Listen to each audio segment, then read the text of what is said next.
I've never done a reading in bed before. Well, I mean, to you, privately, and in public, not counting the video case. I'm just going to read a very short section from my new book, The Adderall Diaries, which was supposed to be a true crime book about the Hans Reiser murder trial, but actually ended up being more about my father's confession to murder and his unpublished memoir. And really more than that, ended up being a memoir, and more than that was a book about writing and being a writer. So there's a lot of sex in this book, oddly enough. I don't know why. I'm not going to read a part that's sex. I wouldn't say sexy, but it deals with sex. Patty lives above Pacific Heights, and from her bedroom, you can barely see the lights on top of the Golden Gate Bridge. I haven't called her since her birthday 4 months ago. When we were dating, she wouldn't let me wear clothes in her apartment or sit on the furniture. So when I arrive, I take my clothes off in the entryway beneath the portrait of her deceased husband. She used to buy me things, decorations for my bedroom, women's panties and a camisole she wanted me to wear when I slept with her. We would go to restaurants, and she would order for me. I wouldn't even look at the menu, and if I wanted a beer or something else, I would ask her permission first.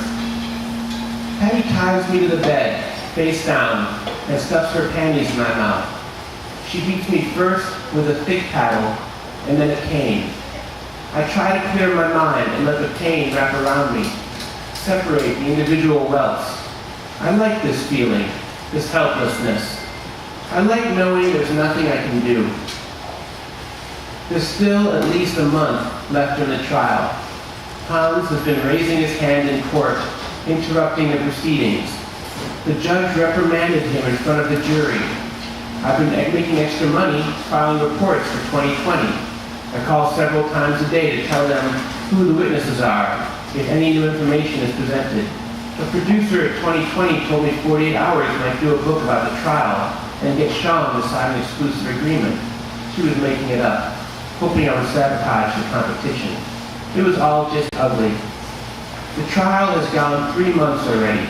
How much is enough time to decide whether or not a person should spend the rest of their life in jail? During breaks, I sit in the bathroom and crush a small amount of Adderall on top of the toilet dispenser, snorting it quietly while the bailiffs and lawyers wash their hands. Do you remember when I told you never to write about me and you agreed? Patty asks. I shake my head. I turn to look, but she's moved behind me, and I can't see her, just the edge of a yellow dresser and a curtain drawn across the window. I hear her rummaging through some drawers. I know she doesn't like being written about, but I can't remember that specific conversation. Did I really say I would never write about her? I remember when we were first together, and she cut me with a scalpel. 3 quick slices. It was the first time I had ever been cut by someone. 3 quick slices along my left rib, whose scars I can still see clearly. I begged her to stop, and later begged her to cut me again. Other times, she stuck me full of needles, making heart patterns on my chest. I had no idea of my capacity for pain before meeting her. Over time, when we were dating other people, we would occasionally sleep together. She would scratch messages in my side with her fingernails, or with pins along my legs for the next woman to see. I remember Miranda running her fingertips over the dried blood at the top of my thighs, not commenting on the large red letters spelling out my dirty whore. Patty and I didn't use safe words.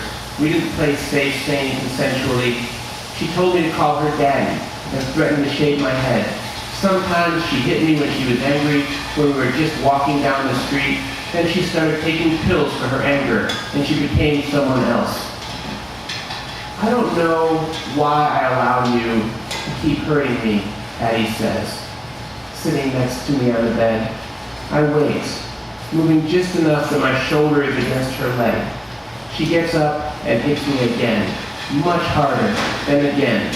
I stretch my fingers forward as she lays into me. It doesn't feel good anymore.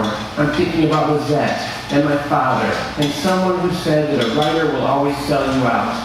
I'm saturated with self-loathing. Why is she doing this? I want her to stop, but instead she goes back to the paddle, the thick wood landing heavily on my back. I don't scream or make any noise. When Patty is done, she unties me, but I don't move. I lie like I'm dead, like a fish deposited on the sand. She lies on top of me. I feel like I am all out of tears, though I haven't cried at all. My insides are dry. She walks me to the door and I get dressed. She watches me with something like a concerned smile. It's well past midnight, and I can hear rain pattering. I don't have anything to say. We hug and kiss. Her lips, thick and healthy, are the best thing about her. You're getting skinny. You need to eat. I don't respond. She presses a finger against my ribs.